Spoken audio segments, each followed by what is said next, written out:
¿Qué ocurre cuando el lugar que debería ser refugio se convierte en escenario del daño más profundo? Aunque no es importante, mi nombre es Marta Sofía Dugan Oyono. Y este es mi compromiso con ustedes, dar visibilidad a las heridas que la sociedad aún prefiere ignorar. Hoy, en este episodio, hablaremos de los efectos devastadores del abuso sexual en nuestro país, Guinea Ecuatorial, desde una mirada profundamente humana y clínica, pero también africana. Porque el abuso sexual no solo es un tema para las víctimas, es un tema para todos. En este episodio vamos a romper el silencio para que hable. Porque el abuso sexual ocurre más a menudo de lo que pensamos y muchas veces en el entorno más cercano, el hogar. El abuso sexual rompe la estructura básica del desarrollo emocional. Cuando un niño o una niña es abusado sexualmente, lo primero que se vulnera no solo es su cuerpo, pero la confianza básica que les permite sentir que el mundo es un lugar seguro. En muchos casos, las personas que deberían proteger a los niños son los mismos que les daña, y eso produce un trauma profundo. Pero ese trauma no es visible para los demás, y esto lo hace aún más peligroso, porque queda dentro, sin espacio para ser expresado. El niño pierde el sentido de protección, de confianza, de identidad, a desarrollarse un yo fragmentado, cargado de contradicciones. Ansiedad crónica. El cuerpo vive en alerta constante. Dificultades de vínculo. No se fía de nadie, incluso de las personas que quieren venir a ayudarle.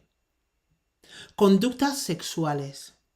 Repite lo que vivió, no porque lo entienda, sino porque intenta dar sentido.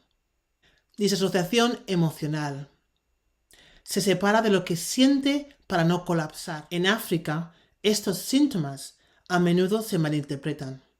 La niña se le considera ser una persona promiscua, el niño una persona que se porta mal, está endemoniado, cuando en realidad está pidiendo ayuda sin palabras. Desde la psicodinámica sabemos que el trauma sexual no se limita a un solo evento. Sus efectos se arrastran en el tiempo, afectando la capacidad de la persona para formar relaciones saludables y llevar una vida plena. Las secuelas del abuso sexual se manifiestan de muchas formas, desde la ansiedad y los trastornos del sueño, hasta los ataques de pánico y las dificultades emocionales que parecen no tener fin. Es importante entender que estas reacciones no son una señal de debilidad, son respuestas psicológicas normales a situaciones anormales. El trauma no resuelto actúa como una carga invisible, una herida que nunca cicatriza y que afecta a cada aspecto de la vida de la víctima. Según UNICEF 2017 y African Child Policy Forum 2013, más del 70% de los casos de abuso sexual infantil en África son cometidos por familiares cercanos o personas del entorno inmediato.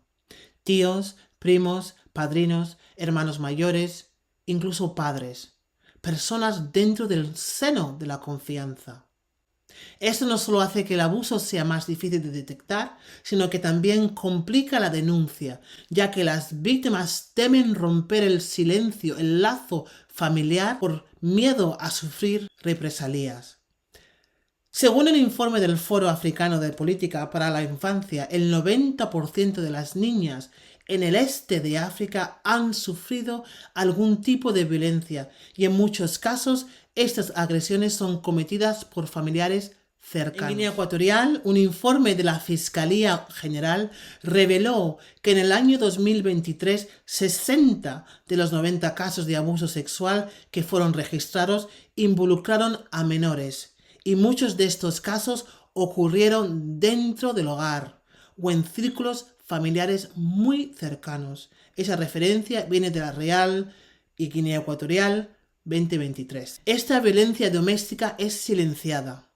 Las víctimas, en su mayoría mujeres y niños, a menudo no pueden hablar. Las estructuras sociales y culturales, como el patriarcado, siguen siendo barreras invisibles que impiden la denuncia y el apoyo adecuado. Se sigue considerando como un asunto privado que no debe salirse del ámbito familiar. Este silencio es una forma de violencia. Muchas familias viven en espacios reducidos, varias generaciones bajo un mismo techo. Es común que los niños sean enviados a vivir con parientes, sin garantías de seguridad.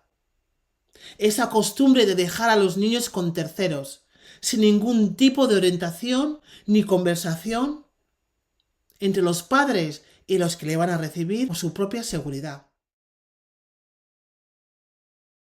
Una de las experiencias que más me ha marcado, siendo la primera en nuestro país, Guinea Ecuatorial, como terapeuta, ocurrió con una niña de tan solo 8 años.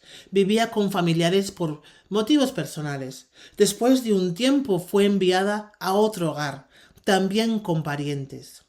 Allí, su comportamiento cambió. Empezó a jugar de una forma distinta, a repetir escenas que no eran propias de su edad. Su tía, con sensibilidad, empezó a observar y a indagar. Así comenzaron a surgir indicios de que la niña había estado expuesta a situaciones que claramente la habían afectado. Aunque ella, la niña de 8 años, no podía explicarlo con sus palabras, su comportamiento pedía ayuda. Cuando lo compartieron con la familia más amplia, la respuesta fue la habitual: incredulidad, negación, silencio. El caso fue escalado hasta llegar a las autoridades, pero entre tanto la niña empezó terapia conmigo. Durante semanas no hablamos de nada en especial, ni siquiera del tema. Solamente jugábamos, pintábamos, nos reíamos, bailábamos, porque así es como se trabaja con los niños, a través de la conexión y no de la presión.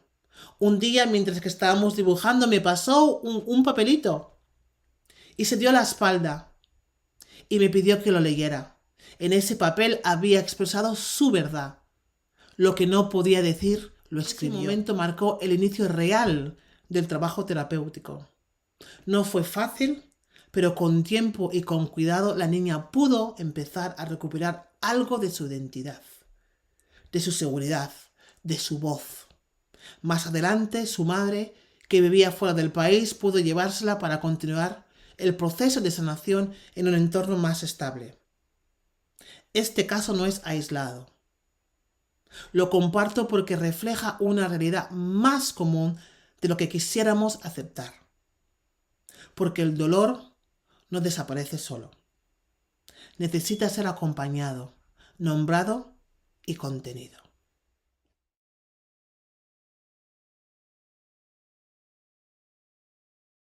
En la psicodinámica entendemos que el trauma no solo afecta al individuo en sí, de una forma inmediata, sino que también puede pasar de una generación a otra si no se trata adecuadamente. El ciclo del abuso se repite cuando las personas afectadas no tienen las herramientas emocionales y psicológicas para sanar. A menudo, quienes han sido víctimas del abuso se convierten desgraciadamente en agresores o perpetúan el mismo comportamiento. No es por maldad, sino porque su mente está traumatizada y crea patrones de comportamiento que tienden a repetir lo que se les hizo a ellos. Esto es lo que llamamos identificación con el agresor, que es una defensa psicológica que permite a la víctima sentirse o sentir un cierto control sobre el dolor, pero que al final perpetúa el ciclo de violencia. Es esencial intervenir lo antes posible para evitar que este ciclo de abuso se convierta en algo que va de generación en generación, donde el trauma y el sufrimiento se pasan de los padres a los hijos y la violencia se normaliza dentro de la familia y la sociedad. El abuso sexual no solo afecta a las víctimas individuales, sino que es un reflejo de un trauma colectivo en la sociedad. En nuestro país, Guinea Ecuatorial, como en muchos otros países y sociedades africanas, la violencia sexual está profundamente enraizada en las estructuras patriarcales donde el poder y el control se ejercen sobre los niños y las mujeres, pero también sobre la verdad misma. La cultura del silencio y la vergüenza alimentan esta trauma colectiva. El abuso sexual no se ve como una violencia de los derechos humanos de una persona, sino como un secreto vergonzoso que debe permanecer oculto. Las víctimas temen hablar, porque el estigma puede ser incluso más destructivo que el mismo abuso. En el estudio del UNFA en el 2022 se reveló que el 69% de las mujeres en Guinea Ecuatorial no denuncian los abusos sexuales o violencia doméstica porque no creen que se les vaya a creer o hacer justicia. Y el 58% dijo que la falta de apoyo institucional les impide hacerlo. UNFA Guinea Ecuatorial 2022. Este silencio social alimenta el ciclo de abuso, creando una cultura en la que las víctimas quedan atrapadas y el abuso se repite. Lo que le ocurre a un niño le ocurre a toda la comunidad. Pero cuando la comunidad calla, cuando protege al agresor, el trauma deja de ser individual y se vuelve colectivo. Este silencio se hereda. Generaciones que no hablan, mujeres que normalizan el abuso, hombres que repiten patrones, niños que crecen creyendo que no valen nada. Esto no es un problema legal, es un problema psíquico, social y espiritual. Si no se trata, el trauma se convierte en identidad. En muchas ocasiones, el abuso ocurre dentro del hogar, como hemos dicho. Es un espacio que debería ser el más seguro para los niños. La convivencia entre muchas personas en un solo espacio, debido a la pobreza, la falta de recursos o las costumbres sociales, crean situaciones de vulnerabilidad extrema. Los niños son dejados con terceros sin supervisión, a veces porque los padres no tienen otra opción. Otras veces porque se confía demasiado en adultos que sin embargo pueden ser los agresores. Esta es una de las principales razones por las cuales los niños en Guinea Ecuatorial, como en otras muchas partes de África, sufren abuso sexual. Porque el hogar no siempre es un lugar seguro. INEGE, que es la Institución Nacional de Estadística y Género en nuestro país, Guinea Ecuatorial, registró 49 casos de violencia de género en un solo semestre en el año 2024. Sin embargo, sabemos que muchos casos quedan sin reportar, especialmente cuando ocurren dentro de la familia o entre personas cercanas. INEGE Guinea Ecuatorial 2024. Es urgente crear espacios seguros y educación sobre el consentimiento para prevenir el abuso y proteger a nuestros niños.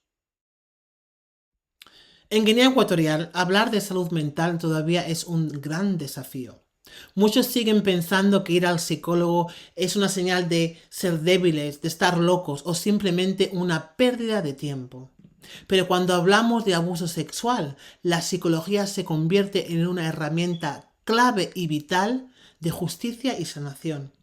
Hay muy pocos psicólogos formados en trauma complejo. Las escuelas no cuentan con orientación emocional sistemática. El sistema legal no contempla la presencia de profesionales de salud mental en los procesos judiciales.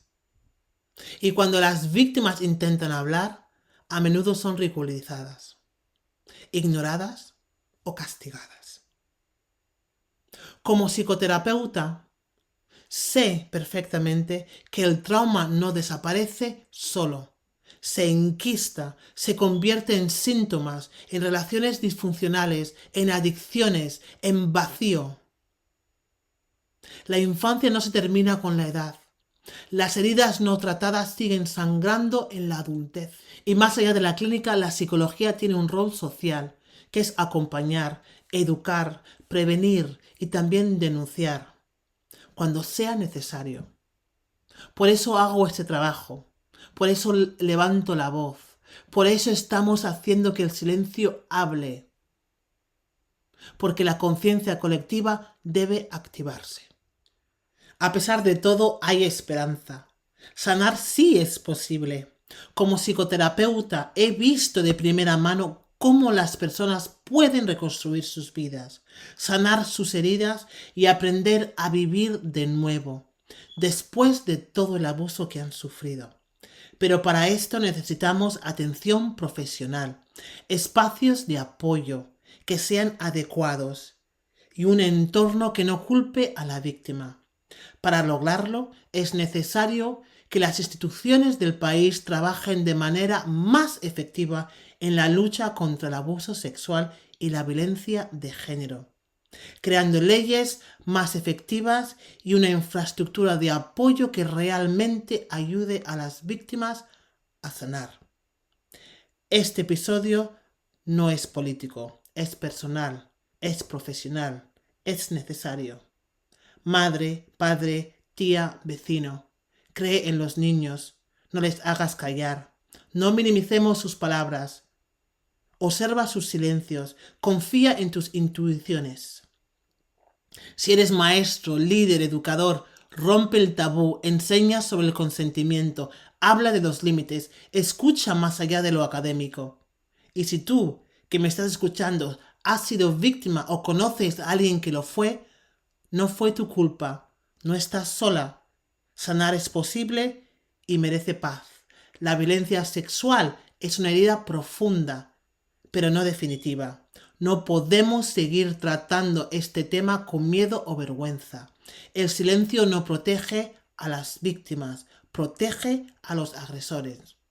Desde mi rol profesional, desde mi rol humano, desde mi historia y mi práctica, ya es hora de que el silencio deje de proteger el dolor. Ya es hora de hablar. I'm a woman. Porque toda niña nacida en África en un momento dado se convertirá en madre de África.